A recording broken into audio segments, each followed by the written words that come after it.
بالمواطنين العاديين بالشباب الكل هيكتبوا ما تتفكروا بنزرت كان 15 اكتوبر. سؤال مهم وشرعي. معنا مراسلنا عبر الهاتف مهدي معنا بالتليفون. مهدي مرحبا. تحية خاصة لك زهير اللي كنت معنا على جوهر FM.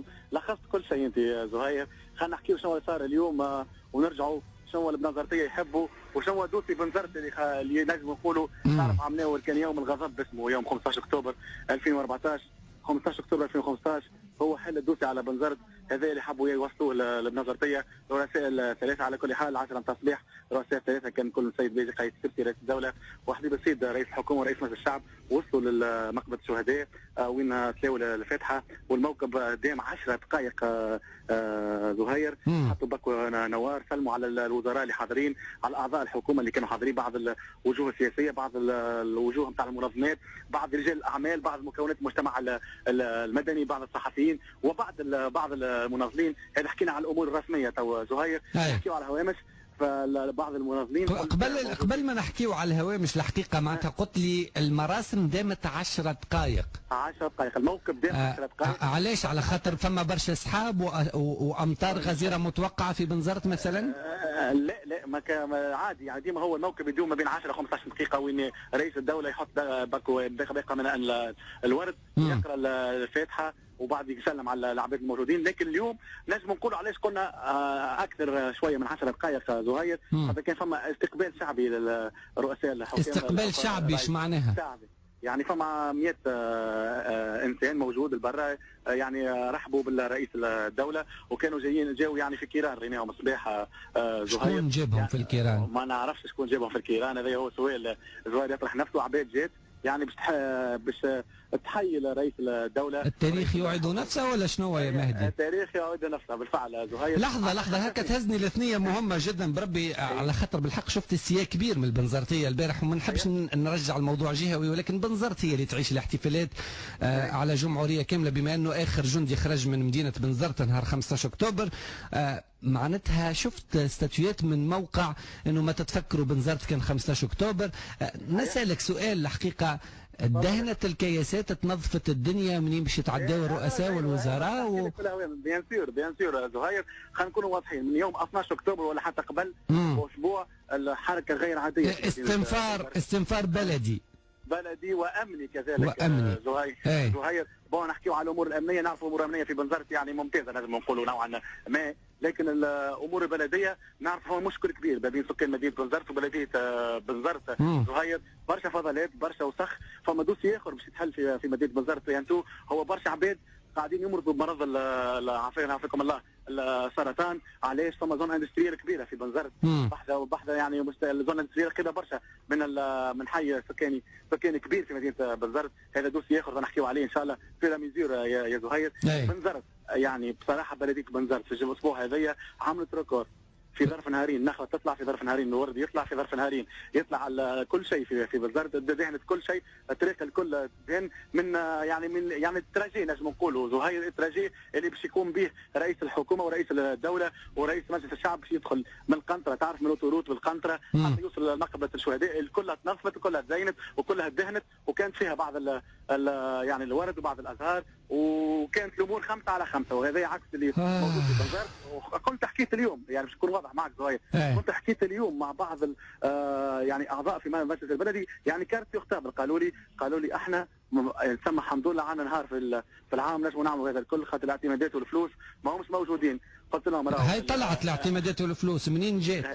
قلت لهم منين جات؟ قالت السيد الوالي بنزرت هو اللي يعني نجم يربط كل البلديات الموجودين مع بلديه بنزرت. يعني بلديه سجنه بلديه مجميل بلديه يعني 14 معتمديه كانت وفرت كل المعدات الخاصه باش نجموا ينجحوا اليوم عيد الجلاء ويصير هذا الكل. شو ينجحوا؟ لحظه يا مهدي معناتها الحقيقه علاش ما نخليوش رئيس الدوله ورئيس مجلس النواب والبرلمان وايضا رئيس الحكومه يشوفوا حاله بنزرت على ما هي ال 24 شهر ل 12 شهر سامحني ولا 24 ساعة.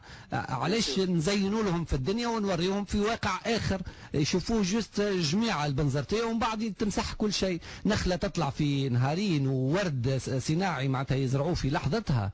هذا نتاع باش يشد نهيرين نتاع وقت اللي يتعدى الرئيس والرؤساء الثلاثة ومن بعد يذبل ويروح.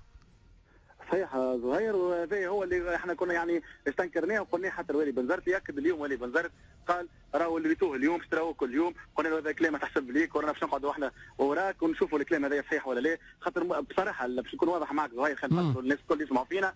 نعرفوا بعد الثوره كان فما اهمال كبير يعني باحتفالات في عيد الجلاء في بنزرت نوعا ما. بعد يعني عمناول كان يعني نجم نقولوا الامور خير بشويه من بعض العوامل اللي فاتت.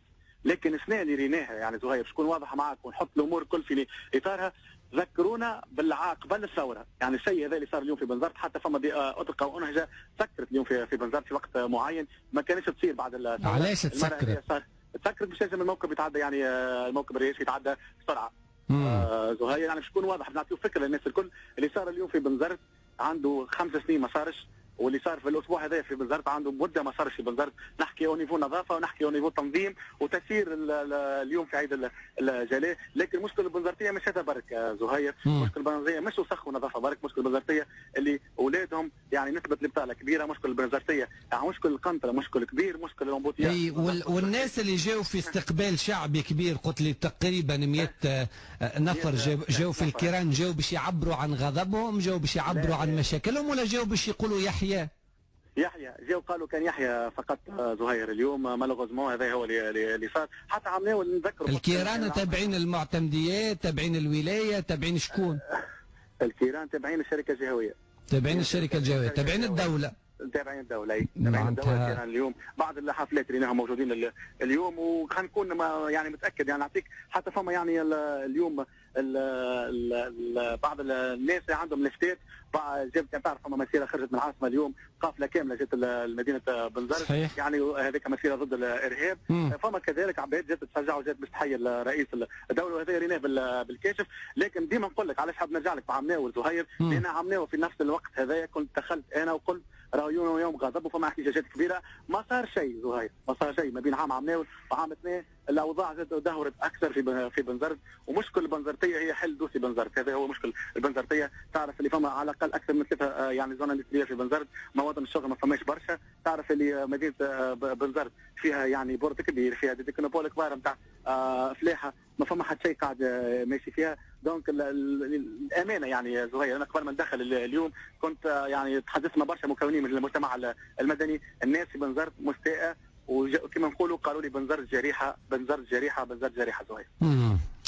الحمد لله عندنا نهار على الاقل على 360 يوم في العام اللي فيه عيد الجلاء باش هاي رجعت العاده الكريمه والحميده انه ننظفوا الكياسات ونمسحوا ونسيقوا وندهنوا ونزرعوا النخل في لحظه تطلع وفي النوار والجو هذاك الكل. المشكل كل بنزرتيه يستحفظوا عليه الشيء اللي عملوه اليوم، راهو يستناوا في 15 اكتوبر عام الجاي. هو الامطار اليوم كانت تنزل بالغزاره، كل شيء يطيح في الماء يعني كان هبطت الشتاء يتسخ كله فوتوشوب. لكن باش نقول لك نكون واضح معاك يعني زهير، ونزيد نوصلوا للمعلومه اللي يسمعوا فينا الكل. حتى يعني الاعضاء البلديه يقول لك الحمد لله اللي عندنا نهار في الجمعه، نهار في العام نجموا نعملوا نظافه هكا في بنزرت. ما فهمتش علاش يعني عندهم نهار في العام معناتها يعملوا الشيء هذا، وقت اللي هذا نورمالمون يلزموا يصير على امتداد العام. الامكانيات والفلوس تنجم تجي كان بمناسبه مرور شخصيه كبيره. انا هاني بلغت والله هم فشهد على الاقل باش الساده المسؤولين، سيد رئيس الجمهوريه الباجي قايد سبسي، والسيد رئيس الحكومه الحبيب الصيد، وايضا رئيس البرلمان التونسي محمد الناصر، يعرفوا اللي راهو اللي شافوه اليوم مش هذيك بنزرت الحقيقيه. والكياس اللي تعداوا اليوم راهو حضر بذمتهم، سواء كان علامات والا زينه والا نظافه ولا دهينه ولا نوار ولا نخل.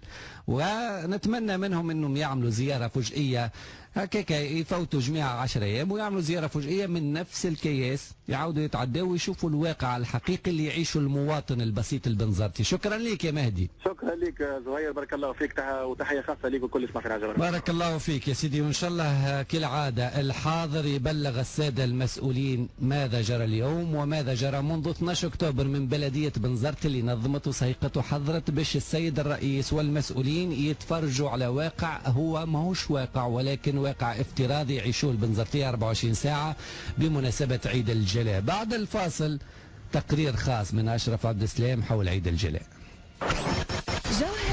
جوهرة FM الدنيا وما فيها. كان تحب تعمل أفار وتأثث وتجهز الدار بأحسن الأسعار زوروا معرض دارنا. معرض الموبيليا والجهازات والمفروشات والديكور من 15 ل 25 أكتوبر 2015 بمعرض سوسة الدولي. جودة واتقان في كل ما يخص الموبيليا وأحلى المفروشات والديكور والجهازات. مرحبا بكم في معرض دارنا من 15 ل 25 أكتوبر 2015 بمعرض سوسة الدولي. بوليتيكا لا ندعي الحقيقة ولكننا نبحث عنها.